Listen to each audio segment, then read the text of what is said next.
Okay, so in this video, I will be comparing these two watches. On the right is the Omega Planet Ocean, 42 millimeters, 2500 movement. This is the original Gen 1 Planet Ocean. And on the left, this is the Gen 2. It is 8500 movement, also 42 millimeters. There's some differences and some similarities between the two. When I was looking for a Planet Ocean, I really wanted one with the orange numerals, which both of these have. And ultimately, I went with the one on the right, mainly based on the thickness. So this one is around 14 millimeters thick. The one on the left is close to 16 millimeters. I will say that the Gen 2 does get a little bit of its height from the crystal. The crystal seems a little bit more domed on this one. I'm not really sure, but it almost looks like it. The fact that it has a ceramic bezel insert means the bezel needed to be a little bit thicker to accommodate it. I like to show the watches on these pillows because it makes it kind of easier to tell what it would look like on the wrist with kind of the case back sinking into the skin. And you can see between the two, you can see that height difference. It's around 2 millimeter height difference. Now, I was worried about going with these 8500 one initially. I liked, the more ink black dial and this matte bezel as opposed to this kind of dark gray dial. But my concern was just how thick it would be. I actually went to the Omega store. Unfortunately, these are discontinued, but I tried the new 43.5 8900 movement, and that one was huge. But luckily, when I was able to have a chance to look at this one, it's actually not as thick as I thought it would be in terms of how it looks on the wrist. So I'll just put these on and I'll show you guys how they look on the wrist. So the first one is the 2500. My wrist size is 6.7 inches. So let me put these on. So this is how it looks. And usually I really don't even wear watches on the bracelet. I tend to wear these divers on rubber or some kind of a canvas strap. So these links kind of jutting out does make it look a little bit bigger, but I'll throw it on a strap and I'll show you guys how it looks. But overall, I think top-down view looks really good on, even maybe as low as a 6.5 wrist size. The height is very manageable. This is what an SKX Seiko would be. I think around 14 millimeters, maybe a little bit more on theirs.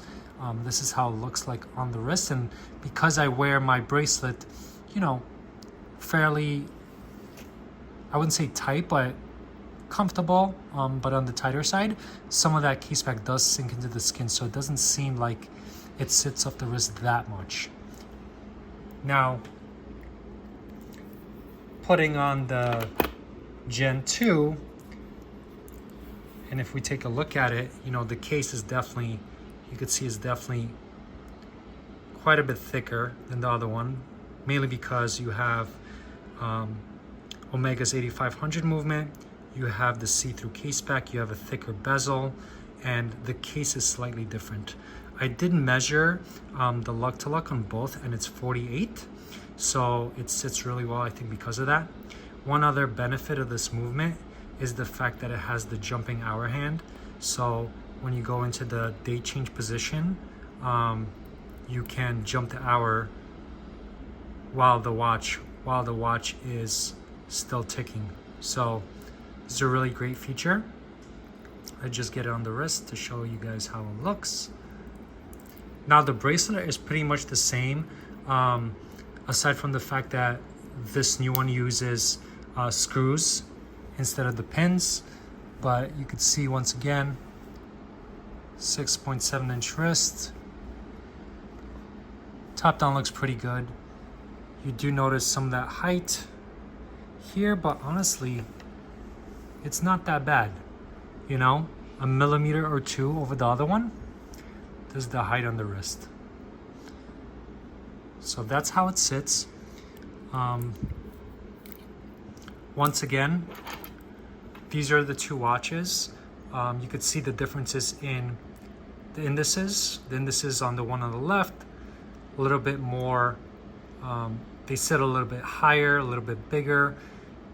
The numerals, they're open on the old one, and they're also seem like they're painted, whereas they're applied on this newer one. The Omega logo and wording is applied on this one, where it's just the logo that's applied on this other one. But overall, you could see just holding them side by side, they look very similar.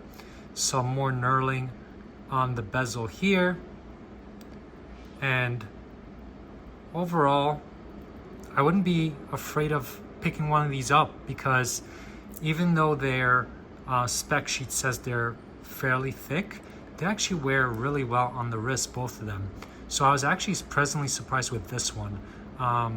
You know, 14 I don't think is too bad for a diver, but I thought 16 would be way too much. But the way it kind of sinks into the wrist, it looks really good, and the fact that the lug to lug is fairly manageable. So let me throw this on a strap and just show you guys what these look like on the strap. Okay, we're back. You can see in the background the bracelets are fairly similar aside from the clasp. As I have these off, I wanted to show you guys just the case back. You have this really nice see-through case back on the 8500, whereas you have a nice closed case back on this 2500. So that's how they look off the bracelets side by side. Let's just show you guys how they look on a strap.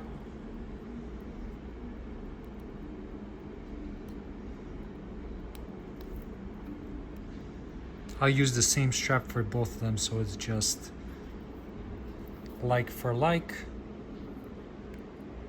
This is a very nice strap that I pick up from the strap tailor. Very high quality. So works really well, I think. Even on smaller wrists. Here's what it looks like. So here's the orange one. And now the bezel, before I kind of move on, is pretty much feels the same across both of them. I think, you know, the Tudor bezel click is probably my favorite. These are okay. It would be great if they use something like, you know, Rolex or Tudor, but it's fine, honestly. It's just putting it on this watch. So I think, you know, this strap kind of fits the style of both of these.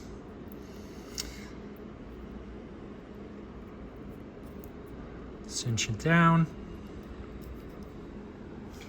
Here, and so here you're starting to see a little bit more of the height, mainly because the way where the holes are for the strap.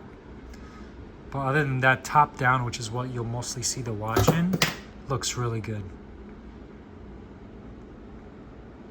So yeah, you can definitely see a little bit more of the height there, but it wears really, really well. Yeah, and the bezel click seems very similar between both of them. Let's finish this off with a quick loom shot just to see what these look like. Okay, so here's the loom between the two. If I can get this to focus. You could see the Gen 2, the loom is more blue. Gen 1 is green. Overall, both have very good loom. Lasts really long, very legible. So overall, I'm curious, which one would you pick?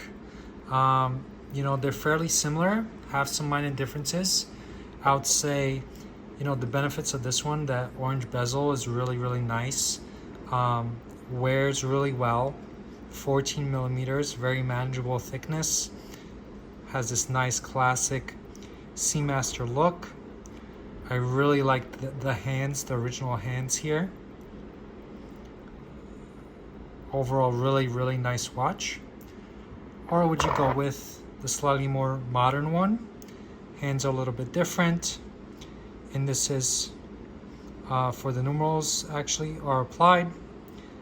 Matte bezel, ceramic, quite a bit thicker, 2 millimeters thicker about. See-through case back. This is a double barrel movement, so it actually has a longer power reserve and runs really strong. And then it has that jumping hour hand, so you know, if you were to travel with this watch, very easy to jump the hour. So which would be your choice? Let me know in the comments. Thank you.